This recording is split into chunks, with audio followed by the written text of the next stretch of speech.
ఆయనందు విశ్వాసం ఉంచు ప్రతివాడును ఆయన యందు విశ్వాసం ఉంచు ప్రతివాడును నిత్య జీవం పొందుటయే నిత్య జీవం పొందుటయే నా తండ్రి చిత్తము.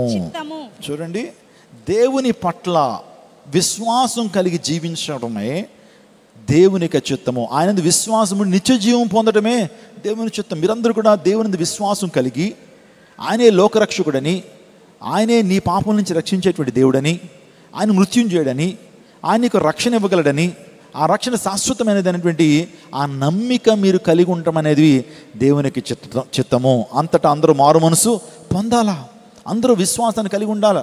ఎవరి పట్ల అంటే యేసుక్రీస్తు ప్రభు మీద విశ్వాసాన్ని కలిగి ఉండాలి. ఏంటి ఆ విశ్వాసం అంటే, మన పాపముల నిమిత్తము, మన పాపానికి వచ్చేటువంటి జీతమైన మరణం నుంచి యేసుక్రీస్తు ప్రభు వారు మనం విడిపించారు, తన అమూల్యమైన రక్తాన్ని కలువరి గిరి మీద కార్చడం ద్వారా అనే విశ్వాసం నీకు కలిగి ఉండాలి.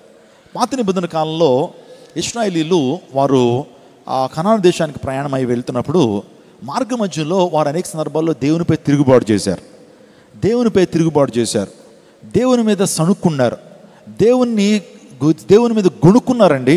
అలాంటి సందర్భంలో మనం జాగ్రత్తగా చూస్తూ ఉన్నప్పుడు దేవుడు కొన్ని సందర్భాల్లో వారికి పాఠాలు నేర్పుతూ వచ్చాడు. దేవుడు ఒక రెవల్యూషన్ని ఒక వ్యక్తికి ఇస్తున్నాడంటే ఒక రిఫార్మేషన్ జరగాలని.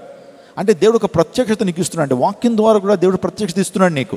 ప్రత్యక్షత అంటే ఒక కల వచ్చేయటం, ఆకాశం తెరవబడిపోవటం, ఇది మాత్రమే కాదు. వాక్యం ద్వారా, ఎంతకంటే ప్రవచన వాక్యం మరొకటి లేదంటాడు. వాక్యం ద్వారా దేవుడు తన ప్రత్యక్షనిస్తాడు.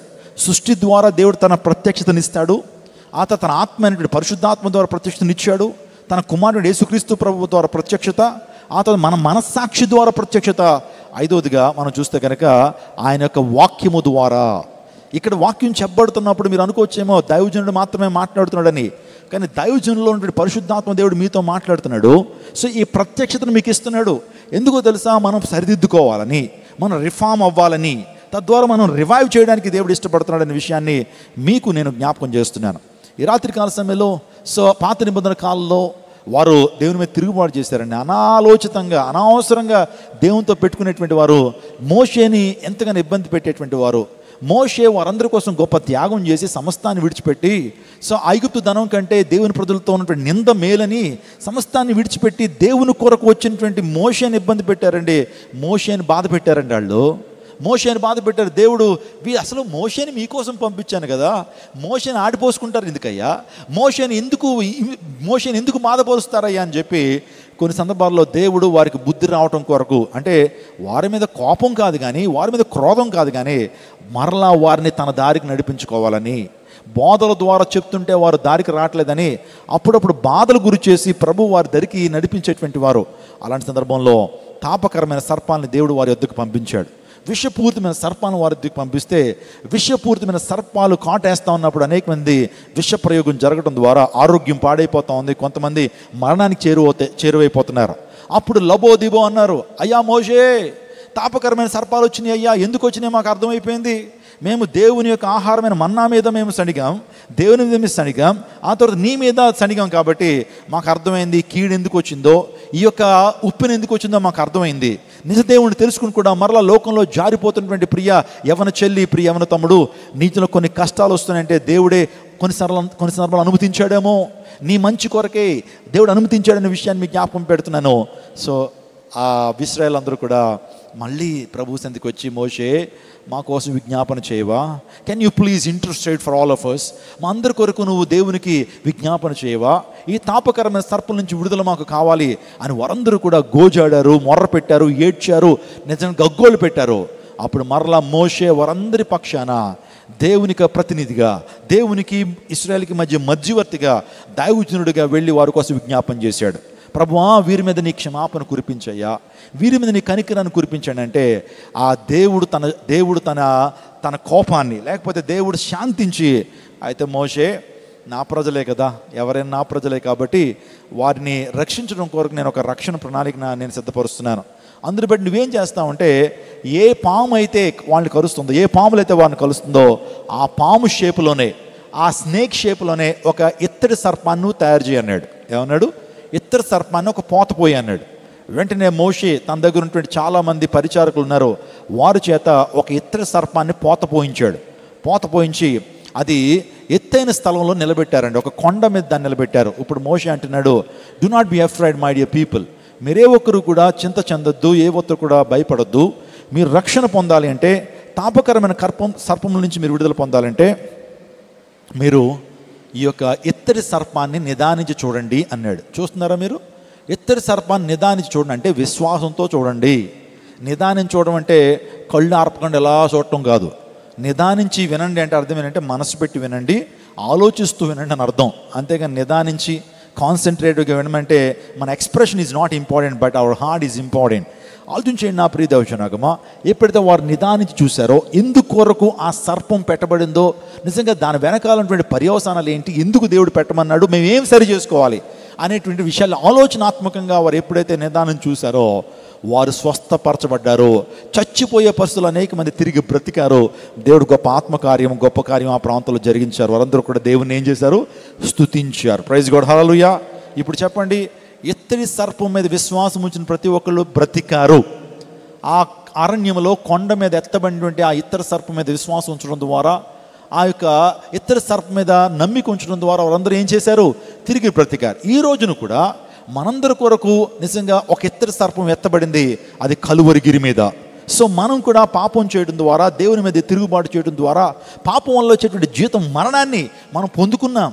తద్వారా ఆ మరణం నుంచి విడుదల చేయడానికి, ఆ మరణం నుంచి రక్షణ రావడం కొరకు మన తండ్రి అయినటువంటి దేవుడు నిజంగా ఆకాశానికి భూమికి తన కుమారుడు యేసుక్రీస్తు ప్రభువాన్ని ఆ కలువరి గిరి మీద పైకెత్తి, ఈయన వైపు చూడండి, ఈయన బూదిగంత నివాసులారా నా వైపు చూచి రక్షణ పొందండి అని చూడండి అని చెప్పి నిజంగా యేసుక్రీస్తు ప్రభువారిని భూమికి మధ్య ప్రాంతంలో దేవుడు నిలబెట్టాడు.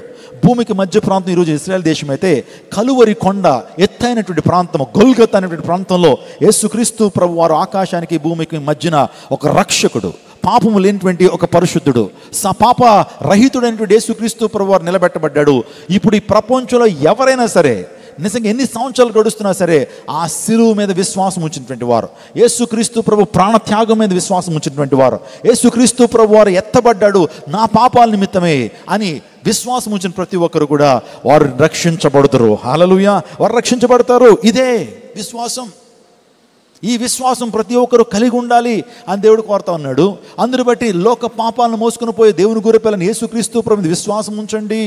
ఆయన చేసిన కార్యము, ఆయన చేసిన త్యాగం నందు విశ్వాసం ఉంచండి. ఈ విశ్వాసాన్ని అనేక మందిలో మీరు తీసుకువెళ్ళండి. ఈ సువార్త అనేక మందికి తెలియచెప్పండి. మీ పాపాల నిమిత్తము, మీ అపరాధాల నిమిత్తము మీకు రాబోతున్న నిత్య శిక్ష అయితే యేసయ్యను తీక్షణంగా చూడటం ద్వారా, యేసునందు విశ్వాసం ఉంచడం ద్వారా, నిదానించి చూడటం ద్వారా మీ పాపం నుంచి మీరు విడుదల పొందుతారు, మీరు రక్షించబడతారు. రెండవ మరణం నుంచి మీరు ఏం చేయబడతారు? విడుదల పొందుతారు. కాబట్టి విశ్వాసం, ప్రతి ఒక్కరు కూడా విశ్వాసం కలిగి జీవించాలా.